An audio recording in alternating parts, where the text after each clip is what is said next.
Ang galing.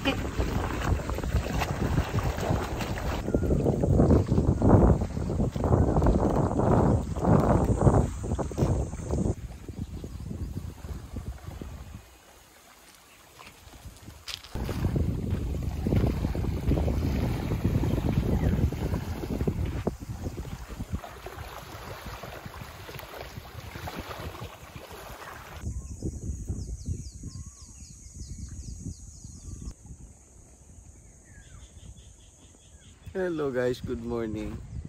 Time check 5:30 in the morning. Ayan.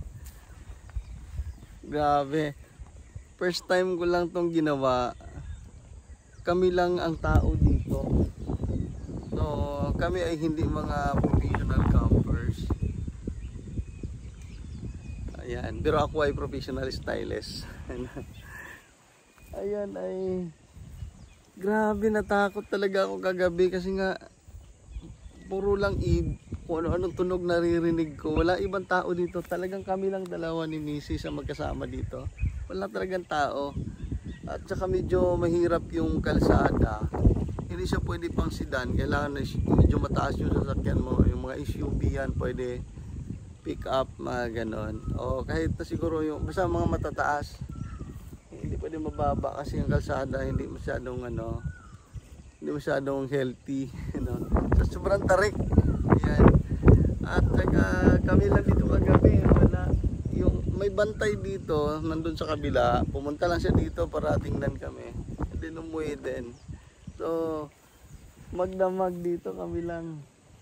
Sobrang tahimik, walang tao. Sulong-sulo namin yung beach. So, sobrang ganda. Ayan.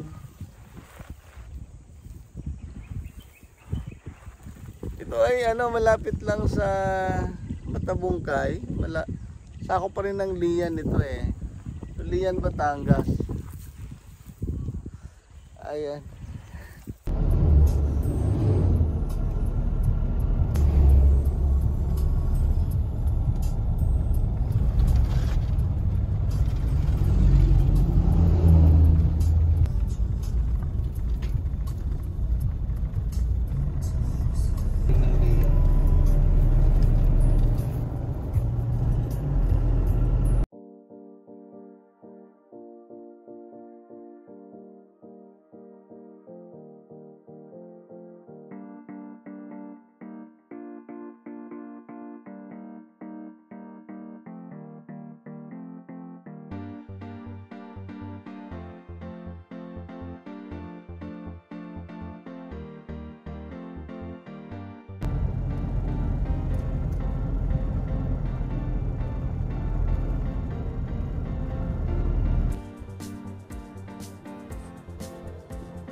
Wow.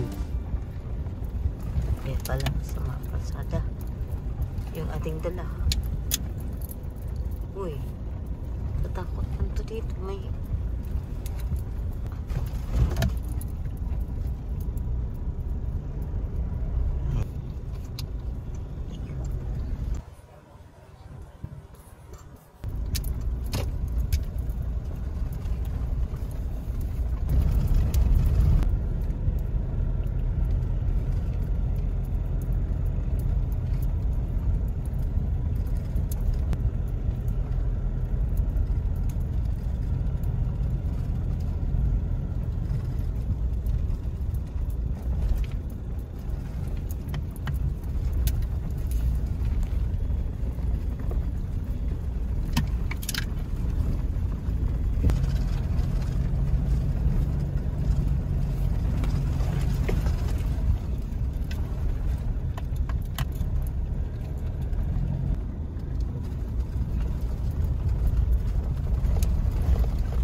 wala tayong reservation.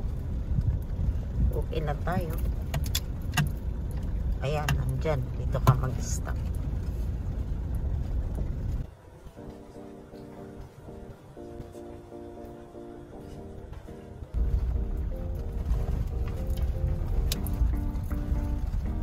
Oh, may tubig yung dagat. Asa mata magkampi? Asa mata magkampi? Asa mata magkampi? Dito.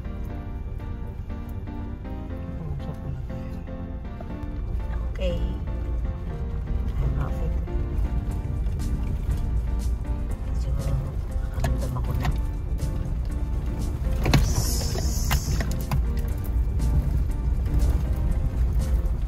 Maganda dito. Kailangan, ano ba yan? Semento. Ah, okay, dahon. Sige, be careful. Ingat lang. Ang liit kasi. Super liit talaga yung ano. Ang kipot. Ang liit, hindi liit. Kipot. Makipot yung daan. Ay. Nandito na yung kotse. Yes. Yung sabi niya may hagdanan. Okay.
Pasok niya sa butas, tatakin.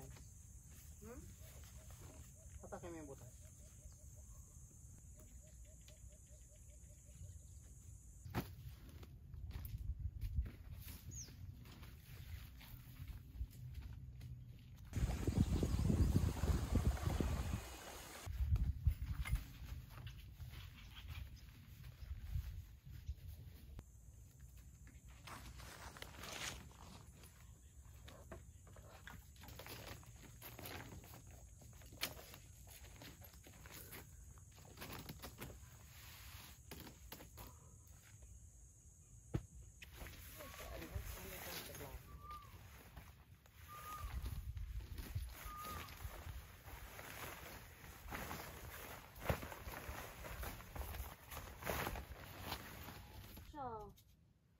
Ang laking tulong yan. Tira.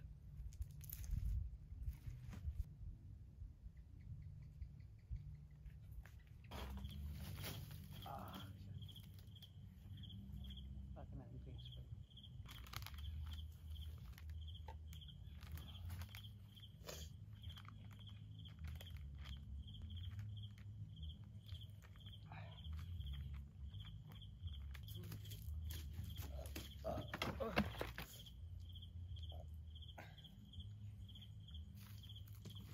Bakan mo na. May soft taste pa ako eh. Kunyari, cheers lang tayo sa video.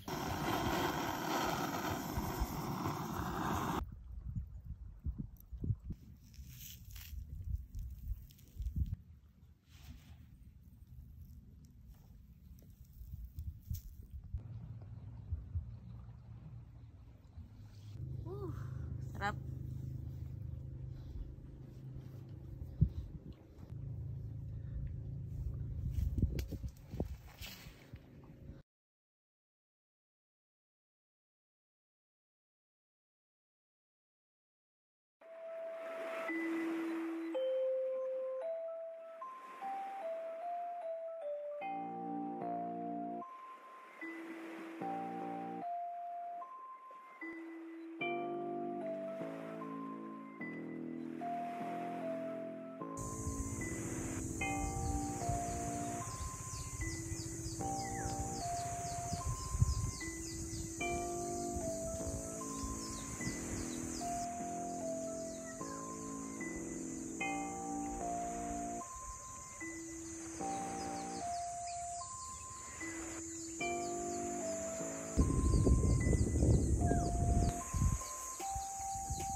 Ito pala ay Batalan Batu Beach dito sa Lian, Batangas.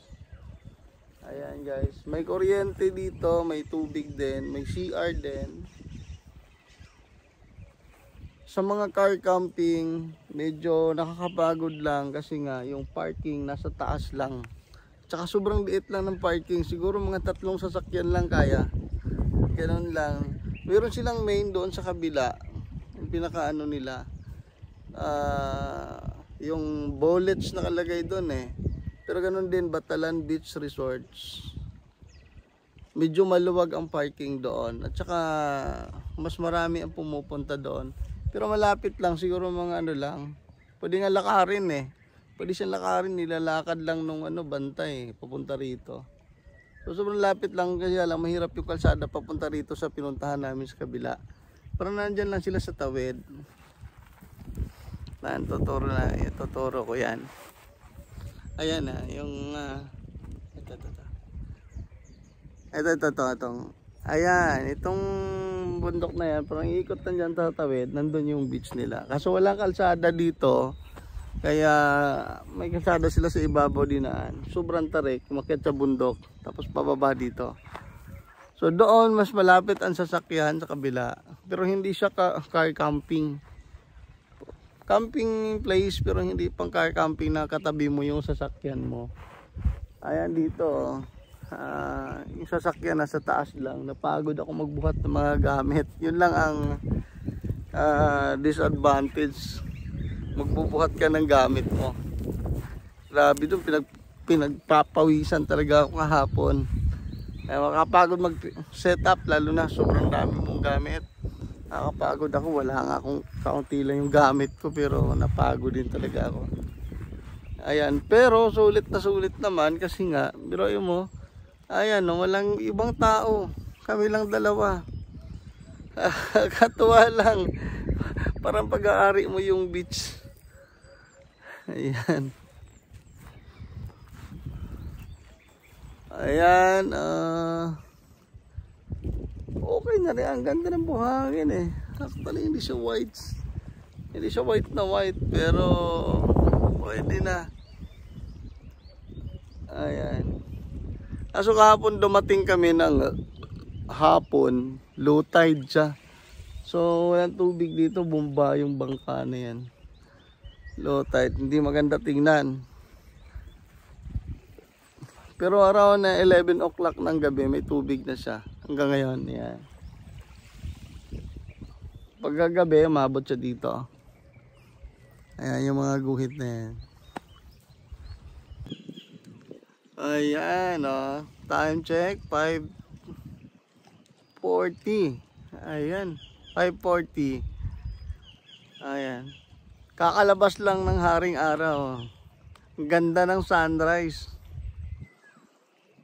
Chamba. Yan. Yung aking partner, ayan ayaw bumangon. Tulog pa. Yan. Yan. Timing, maghahanda muna ako ng pagkain para sa almusal habang siya tulog pa. Ang aga-aga, pinaliparan ako ng drone ng mga taga-kabila. Nakikita nila yun, ako lang yung tao dito nagbibideo. Ayan.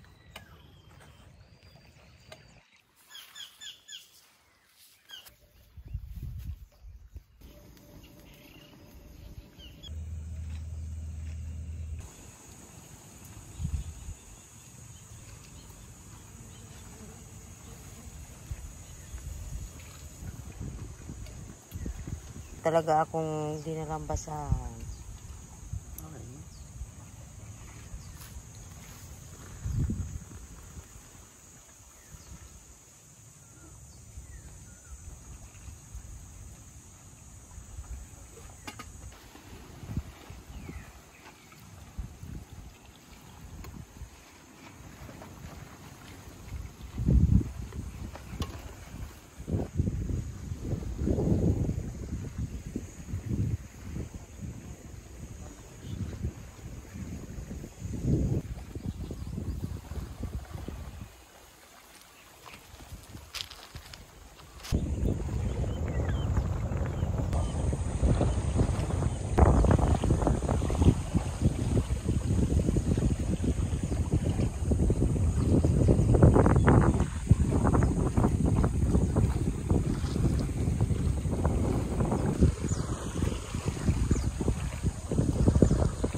Linaw.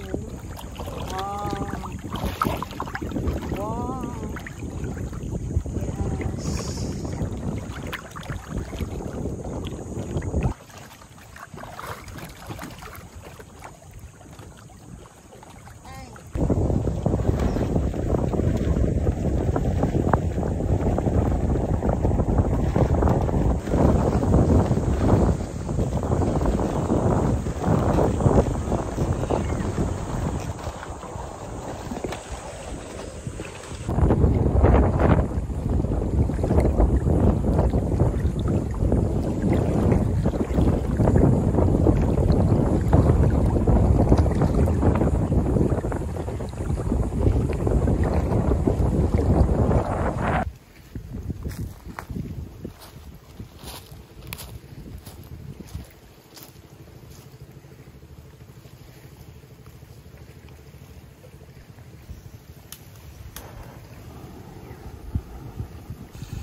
Ang ganda dito sa Bato, Batalan.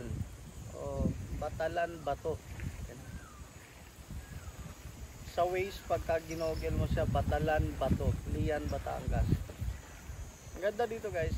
Bibigay lang ako ng rating, hindi naman siguro masama. Ano. Para sa akin dito, 1 to 10. Para sa akin, 7.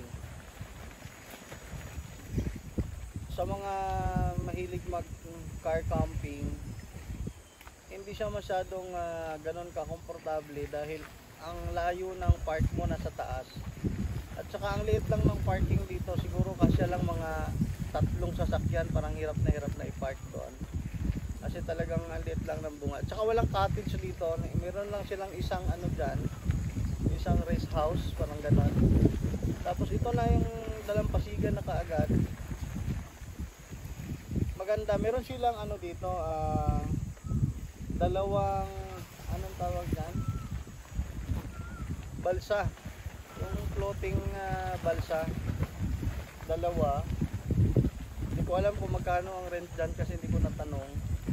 Pero kami dito, pwede namin gamitin lahat kasi talagang wala kaming kasabay. Kami lang dalawa talaga. Kaya lang pag Mag-regular days daw. pag regular days yata ganun talaga. Pero pag Saturday, Sunday, marami naman yata ang pumupunta. Pero pinapanood ko, naghahanap ako sa YouTube, hindi pa ganun kadaming mga vlogger na nagpunta rito eh. Meron ako isang napanood pero hindi siya dito nakapwesto doon sa kabila. Kasi dalawa yung beach nila dito, beach resort Ito nila. extension. Ito parang extension nila For bago camping, ano talaga? for camping tama. Kasi doon may mga cottages sa kabila.